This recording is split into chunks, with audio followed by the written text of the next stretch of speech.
Hi guys, எல்லாருக்கும் வணக்கம். போன வீடியோவில் நான் பாயிண்டர்ஸ்னால் என்ன, பாயிண்டர்ஸை வந்து எப்படி டிக்ளேர் பண்ணுறது, அதை எப்படி பிரிண்ட் பண்ணுறது அப்படிங்கிறத பற்றி நான் எக்ஸ்பிளைன் பண்ணேன். இந்த வீடியோவில் பாயிண்டர்ஸ்னால் எதுக்கு நம்ம யூஸ் பண்ணணும், அது எதுக்கு வந்து C++ல் வந்து தேவைப்படும் அப்படிங்கிறத பற்றி இந்த வீடியோவில் பார்க்கலாம். இதுக்கு முன்னாடி நம்ம பார்த்த வீடியோஸ்லாம் ஃபங்க்ஷன் எழுதும்போது நம்ம சில ஃபங்க்ஷனுக்கெல்லாம் வேல்யூஸை வந்து அனுப்பிச்சோம் இல்லையா, மெயின் ஃபங்க்ஷன்லேருந்து அந்த இன்னொரு ஃபங்க்ஷனை கால் பண்ணும்போது சில வேல்யூவெல்லாம் அதுக்கு கொடுத்தோம் இல்லையா. அதே மாதிரி நம்ம வந்து எப்போதுமே ஃபங்க்ஷனுக்கு வேல்யூ கொடுக்கும்போது அதுக்கு வந்து pass by value, pass by reference அப்படின்னு ரெண்டு விதமாக நீங்கள் வேல்யூ கொடுக்கலாம். இது வரைக்கும் நம்ம பார்த்ததெல்லாம் பார்த்தீங்கன்னா பாஸ் பை வேல்யூ மட்டும்தான் பார்த்துருக்கோம். அதனால் இப்போ பாஸ் பை ரெஃபரன்ஸ் அப்படின்னா என்ன, அதை எப்படி யூஸ் பண்ணுறது பாயிண்டரை யூஸ் பண்ணி அப்படிங்கிறத தான் இந்த வீடியோவில் நம்ம வந்து பார்க்க போகிறோம். முதல்ல பாஸ் பை வேல்யூனா இது வரைக்கும் நம்ம பார்த்ததெல்லாம் என்ன அர்த்தம் அப்படிங்கிறத நம்ம ஃபஸ்ட்டு தெரிஞ்சுக்கலாம். உதாரணத்துக்கு பார்த்தீங்கன்னா இப்போ நம்ம வந்து ஒரு ஃபங்க்ஷன் எழுதுகிறோம், void pass by value அப்படின்னு நான் ஒரு ஃபங்க்ஷன் எழுதுகிறேன். இப்போ இந்த ஃபங்க்ஷன் என்ன பண்ணுதுன்னா ஒரு இன்டீஜர் வேல்யூ வேணும் அப்படின்னு கேட்குது. அதை நம்ம எப்படி எழுதலான்னா இந்த பரந்தசிஸ்குள்ளார ஒரு இன்டீஜர் வேரியபிள் ஏ அப்படின்னு நான் போட்டுக்கிறேன். இப்போது என்ன பண்ணுறேன்னா இங்கே இந்த ஏவோட வேல்யூவை வந்து நான் சேஞ்ச் பண்ணுறேன். அதாவது நான் இந்த ஏவை வந்து மாற்றி 45 அப்படின்னு நான் கொடுக்குறேன்னு வச்சுக்கோங்க. இப்போ நம்ம என்ன பண்ணலான்னா மெயின் ஃபங்க்ஷனில் ஒரு வேரியபிள் ஏ அப்படின்னு டிக்ளேர் பண்ணிக்கலாம். இப்போ ஏ ஈக்குவல் டு இல்லை எக்ஸ்ன்னு வச்சுக்கோங்க, எக்ஸ் ஈக்குவல் டு 10 அப்படின்னு நான் டிக்ளேர் பண்ணியிருக்கேன். இப்போது நான் அந்த பாஸ் பை வேல்யூ அப்படிங்கிற ஃபங்க்ஷனை கால் பண்ணி இந்த எக்ஸை வந்து நான் பாஸ் பண்ணுறேன். இப்போ இங்கே என்ன நம்ம பண்ணியிருக்கோம் அப்படின்னா எக்ஸை வந்து நம்ம பாஸ் பண்ணியிருக்கோம் இல்லையா, ஆனால் இங்கே ஏன்ற வேல்யூவை சேஞ்ச் பண்ணியிருக்கோம். அதனால் இப்போ இந்த எக்ஸுன்ற வேல்யூ சேஞ்ச் ஆகுமா ஆகாதா அப்படின்னு நீங்கள் கேட்டிங்கன்னா அதை வந்து நம்ம இப்போ வந்து எக்ஸை பிரிண்ட் பண்ணி பார்க்கலாம். இப்போ எக்ஸ் சேஞ்ச் ஆகிருந்துச்சு அப்படின்னா இந்த எக்ஸ் என்னவாக இருக்கும், நம்ம இங்கே 45ன்னு சொன்னதுனால இந்த இடத்துல 45 அப்படின்னு பிரிண்ட் ஆகணும். ஆனால் இப்போ வந்து சேஞ்ச் ஆகலை அப்படின்னா நம்மளுக்கு வந்து 10 அப்படிங்கிறது தான் பிரிண்ட் ஆகும் இல்லையா. இப்போ நான் அந்த ப்ரோக்ராம் வந்து ரன் பண்ணி காமிக்கிறேன் உங்களுக்கு. இது என்ன ஆகுது அப்படின்னு வந்து நம்மளுக்கு பார்ப்போம். இப்போ பார்த்தீங்கன்னா அவுட்புட்டில் என்ன வருது, 10 அப்படின்னு வருது. இப்போ என்ன ஆச்சு அப்படின்னா நம்ம எக்ஸை பாஸ் பண்ணியிருக்கோம், அது வந்து இந்த ஏன்ற வேரியபிளில் ஸ்டோர் ஆகிருக்கு. ஏ வந்து 45ன்னு நம்ம கொடுத்துருக்கோம், ஆனால் இந்த எக்ஸ் வந்து இன்னமும் 10ஆகவே தான் இருக்குது. இது ஏன் அப்படின்னா இந்த வேரியபிளை வந்து நம்ம பாஸ் பை வேல்யூ அப்படிங்கிற கான்செப்ட் மூலயமா பாஸ் பண்ணியிருக்கோம். அப்படின்னா என்ன அர்த்தம் அப்படின்னா நம்ம ஒரு வேரியபிளை ஒரு ஃபங்க்ஷனுக்கு பாஸ் பண்ணும்போது கம்ப்யூட்டர் என்ன பண்ணோன்னா இந்த வேரியபிளுக்கு வேற ஒரு அட்ரஸை எடுத்து இந்த வேல்யூவை ஸ்டோர் பண்ணி வச்சுக்கோம். அதாவது இப்போ என்னன்னா இப்போ கம்ப்யூட்டரில் வந்து 2 அட்ரஸ் இருக்குதுன்னு வச்சுக்கோங்க. ஃபஸ்ட் அட்ரஸில் வந்து நம்ம என்ன சொல்கிறோம், எக்ஸ் வந்து 10ன்னு ஸ்டோர் பண்ண சொல்கிறோம். அதனால் ஃபஸ்ட் அட்ரஸில் வந்து கம்ப்யூட்டர் வந்து நம்மளுக்கு 10ன்னு ஸ்டோர் பண்ணிடுச்சு. இப்போ நம்ம என்ன சொல்கிறோன்னா பாஸ் பை வேல்யூன்ற ஃபங்க்ஷனுக்கு இந்த எக்ஸை பாஸ் பண்ண சொல்கிறோம். அந்த இடத்துல இன்டீஜர் ஏன்னு நம்ம கொடுத்துருக்கோம்.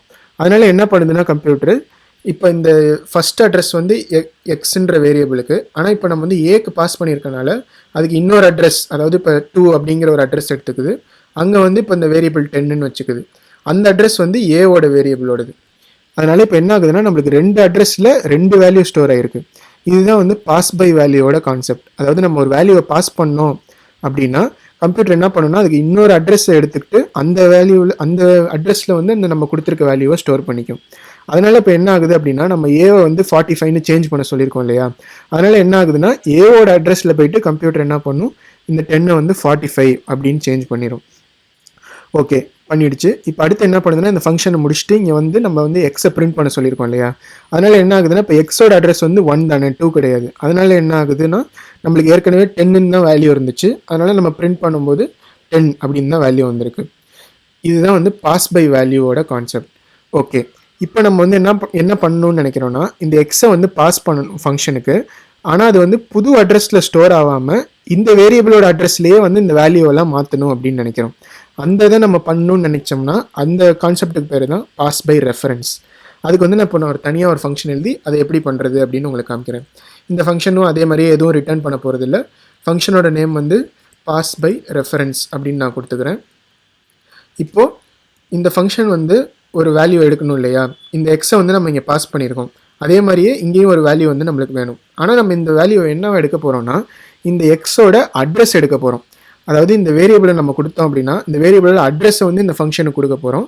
அதுக்கப்புறம் இந்த வேல்யூவை நம்ம மாற்றும் போது அந்த அட்ரஸில் இருக்க வேல்யூவை மாற்றணும் அப்படின்னா இந்த எக்ஸோட வேல்யூ தானே மாறும். இப்போ இந்த எக்ஸாம்பிளை வந்து நம்ம எப்படி பண்ணுறது அப்படின்னு பார்க்கலாம். இப்போ நம்ம வந்து அட்ரஸ் வாங்குறதுக்கு போன வீடியோவில் பார்த்த மாதிரி என்ன பண்ணணும், பாயிண்டர்ஸை யூஸ் பண்ணணும். இப்போ நம்ம இன்டீஜர் வேல்யூவை தான் பாஸ் பண்ணணும்னு நினைக்கிறோம் இல்லையா. அதனால் இன்டீஜர் அட்ரஸை தான் நம்ம வாங்க போகிறோம். அது எப்படி வாங்குறது, இன்டீஜர் பாயிண்டர் அப்படின்னு சொல்லிட்டு அதே மாதிரியே ஏ அப்படின்னு ஒரு வேரியபிளை டிக்ளேர் பண்ணிக்கிறேன். இப்போ நான் என்ன பண்ணணும்னா இந்த ஃபங்க்ஷனில் பார்த்தீங்கன்னா ஏ வந்து 45 அப்படின்னு மாற்றிருக்கேன் இல்லையா. அதனால் இந்த வேரியபிளில் நம்ம ஏ ஈக்குவல் டு 45 கொடுக்கறதுக்கு முதல்ல அந்த அட்ரஸுக்கு போயிட்டு 45ஐ ஸ்டோர் பண்ணணும் அப்படின்னு சொல்லணும். அது எப்படி பண்ணணும் அப்படின்னா டைரெக்டாக ஏ அப்படின்னு சொல்லாமல் ஸ்டார் போட்டு ஏ அப்படின்னு சொன்னீங்கன்னா இந்த ஏன்ற அட்ரஸில் இருக்க வேல்யூ அப்படின்னு அர்த்தம். அந்த வேல்யூவில் வந்து 45ஐ ஸ்டோர் பண்ணு அப்படின்னு சொல்லியிருக்கோம். ஓகே, இப்போ நம்ம வந்து இந்த ஃபங்க்ஷனை எப்படி கால் பண்ணுறது அப்படின்னா நம்ம பாஸ் பை வேல்யூக்கு பதிலாக பாஸ் பை ரெஃபரன்ஸ் அப்படின்னு கொடுத்துட்டு நம்ம வந்து பாயிண்டரை தானே பாஸ் பண்ணணும். அதாவது நம்ம வந்து ஏவோட அட்ரஸை கொடுக்கணும், அதுதானே ஏல ஸ்டோர் ஆகும். அதனால் போன வீடியோவில் பார்த்த மாதிரி அட்ரஸை பாஸ் பண்ணுறதுக்கு என்ன பண்ணணும், வேரியபிளுக்கு முன்னாடி ஆம்பர்சன்ட் சிம்பிள் போட்டுக்கணும். இப்படி போட்டோன்னா என்ன அர்த்தம், எக்ஸோட அட்ரஸை கொடுக்குறோம் அப்படின்னு அர்த்தம். இப்போ இந்த ஏன்றது வந்து வேல்யூ இல்லாமல் எக்ஸோட அட்ரஸ் ஸ்டோர் ஆகிருக்கும். அதனால் என்ன ஆகுதுன்னா அந்த அட்ரஸில் இருக்க வேல்யூவை இப்போ 45ன்னு மாற்ற சொல்லியிருக்கோம். அதனால் நம்மளுக்கு வந்து இப்போ எக்ஸு 45 அப்படின்னு மாறி இருக்கும். இந்த இடத்துல நம்ம பிரிண்ட் பண்ணோன்னா இப்போ முன்னாடி மாதிரி 10ன்னு வராமல் நம்மளுக்கு வந்து 45 அப்படின்னு பிரிண்ட் ஆகும். அது ஆகுதா இல்லையான்னு பார்த்தோன்னா இப்போ வந்து நம்ம எதிர்பார்த்த மாதிரி 45 வந்திருக்கு. இப்போ இந்த எக்ஸாம்பிளில் என்ன ஆகுது அப்படின்னு பார்த்தீங்கன்னா ஃபஸ்ட்டு நம்ம வந்து எக்ஸை வந்து 10 அப்படின்னு சொல்லியிருக்கோமா. இப்போ நம்மளுக்கு வந்து எக்ஸை வந்து போன எக்ஸாம்பிள் மாதிரியே அட்ரஸ் 1ன்னு வச்சுக்கோங்க, அதில் வந்து 10ன்னு ஸ்டோர் பண்ணியிருக்கோம். இது எக்ஸ் வேல்யூவோடது. இப்போ நம்ம என்ன சொல்கிறோன்னா எக்ஸோட அட்ரஸை வந்துட்டு ஏங்கிற வேல்யூக்கு பாஸ் பண்ண சொல்லியிருக்கோம். அதனால் என்ன பண்ணுது அப்படின்னா போன எக்ஸாம்பிள் மாதிரியே இன்னொரு அட்ரஸ் எடுத்துக்குது ஏக்கு. ஆனால் இந்த அட்ரஸில் வந்து என்ன ஸ்டோர் பண்ணுறோன்னா எக்ஸ்ன்ற வேரியபிளோட அட்ரஸை தான் ஸ்டோர் பண்ணுறோம், அதோட வேல்யூவை ஸ்டோர் பண்ணல. அதனால் போன எக்ஸாம்பிள் மாதிரி 10 ஸ்டோர் பண்ணாமல் நம்ம என்ன பண்ணுறோன்னா எக்ஸோட அட்ரஸ், அதாவது 1, இந்த எக்ஸாம்பிளில் வந்து நம்ம எக்ஸோட அட்ரஸ் 1ன்னு எடுத்துருக்கோம் இல்லையா. அதனால் இந்த 1 அப்படின்னு ஸ்டோர் பண்ணிக்குது. இது வந்து ஏ பாயிண்டர் ஏவோட அட்ரஸ், அதுதான் வந்து இப்போ நம்ம மெமரியில் இருக்குது. அடுத்து நம்ம லைனில் என்ன சொல்கிறோன்னா ஏங்கிற வேரியபிளில் இருக்க அட்ரஸோட வேல்யூவை வந்து 45ன்னு சேஞ்ச் பண்ணு அப்படின்னு சொல்லியிருக்கோம். அதனால் இப்போ கம்ப்யூட்டர் என்ன பண்ணால் ஏன்னு சொல்லியிருக்கோமா. ஓகே, ஏன்னா என்னது 1, அந்த அட்ரஸில் இருக்க வேல்யூ அப்படின்னு சொல்லியிருக்கோம். அதனால் இப்போ இந்த 1ன்ற அட்ரஸில் என்ன இருக்குது, 1 அட்ரஸ் இங்கே இருக்குது, அந்த வேல்யூ வந்து 40, அந்த வேல்யூ வந்து இப்போ 10ன்னு இருக்கா, அதை வந்து நம்ம இப்போ 45ன்னு மாற்ற சொல்லியிருக்கோம். அதனால் என்ன பண்ணணும்னா கம்ப்யூட்டர் இந்த 10 வந்து இப்போ 45ன்னு மாற்றிருச்சு. அப்போ இந்த ஃபங்க்ஷன் முடிஞ்சிருச்சு. இப்போ வந்து நம்ம பிரிண்ட் பண்ண சொன்னோன்னா இந்த வேல்யூ வந்து நம்மளுக்கு 45ன்னு பிரிண்ட் ஆகுது, முன்னாடி மாதிரி 10 அப்படின்னு இல்லாமல். இவ்வளோதான் இந்த வீடியோவில் நம்ம தெரிஞ்சிக்க வேண்டியது. அதாவது pass by value, pass by reference, இது ரெண்டையும் பற்றி இந்த வீடியோவில் பார்த்தோம். கொஞ்சம் கேப் விட்டுக்கிறேன் உங்களுக்கு எக்ஸ்பிளைன் பண்ணுறதுக்கு. அதாவது பாஸ் பை வேல்யூவில் நீங்கள் வந்து எக்ஸை பாஸ் பண்ணும்போது என்ன ஆச்சு அப்படின்னா புதுசாக ஒரு அட்ரஸில் அந்த வேல்யூவை அப்படியே ஸ்டோர் பண்ணிச்சு. அதாவது முன்னாடி பார்த்த மாதிரி எக்ஸுக்கு வந்து 1 அட்ரஸில் 10ன்னு இருந்துச்சு இல்லையா, அது வந்து எக்ஸு. அதை வந்து நம்ம இந்த ஃபங்க்ஷனுக்கு பாஸ் பண்ணோன்னே என்னாச்சு அப்படின்னா இன்னொரு புது அட்ரஸில், அதாவது செகண்ட் அட்ரஸில் அதே வேல்யூவை ஸ்டோர் பண்ணிக்கிச்சு.